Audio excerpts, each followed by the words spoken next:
1432 বঙ্গাব্দের শুভ নববর্ষের বালুরঘাটে আমরা বালুরঘাটবাসীর পরিচালনায় ও ব্যবস্থাপনায় বর্ণাঢ্য প্রভাত ফেরি। বালুরঘাট শহরের থানা মোড় থেকে আমরা বালুরঘাটবাসীর পরিচালনায় ও ব্যবস্থাপনায় 15ই এপ্রিল মঙ্গলবার সকালে বাংলার 1432 বঙ্গাব্দের শুভ নববর্ষকে স্বাগত জানাতে কবি, সাহিত্যিক, আবৃত্তিকার, নৃত্যশিল্পী, সঙ্গীতশিল্পী ও শুভবুদ্ধি সম্পন্ন মানুষজনদের উপস্থিতিতে একটি বর্ণাঢ্য প্রভাত ফেরি অনুষ্ঠিত হলো। সবাই মিলে আমরা বালুরঘাটবাসীর পক্ষ থেকে আজকে 1432 বাংলার নতুন বছরকে স্বাগত জানালাম।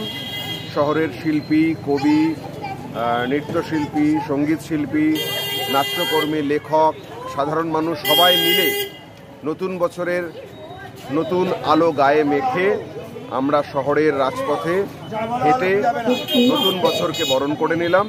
এটা আমাদের এবারের প্রথম উদ্যোগ। আশা করছি এরপরে আমরা আরও জাঁকজমকপূর্ণভাবে, বর্ণাঢ্যভাবে নতুন বছরকে বরণ করে নেব, যা বাংলার ও বাঙালির চিরকালের সংস্কৃতি, তাকে বরণ করে নেব। এই নববর্ষের দিনে আমাদের পুরনো শৈশবের কথা মনে পড়ছে, হালখাতার কথা মনে পড়ছে, বাবা মার হাত ধরে দোকানে দোকানে যাওয়া, মিষ্টি মুখ এবং সেই ক্যালেন্ডার নিয়ে বাড়ির দেওয়ালে টাঙিয়ে রেখে সব স্মৃতি মনে হচ্ছে। আজকের সকালটা খুব ভালো লাগছে।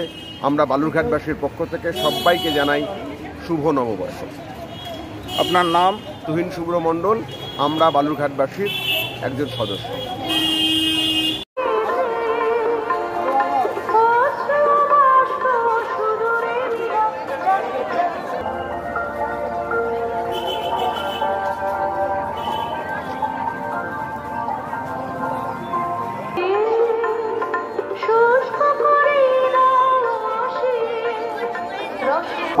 সালকে স্বাগত জানাতে শুরু হয়েছে আমরা বালুরঘাটবাসীর পক্ষে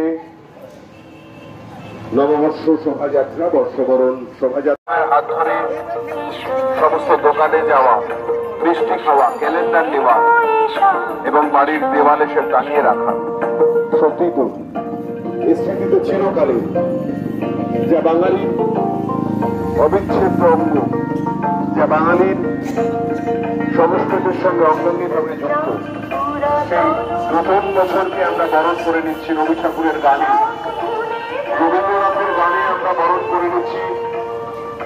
বালুরঘাট শহরের রাজপথে এখন বর্ষবরণ শোভাযাত্রা।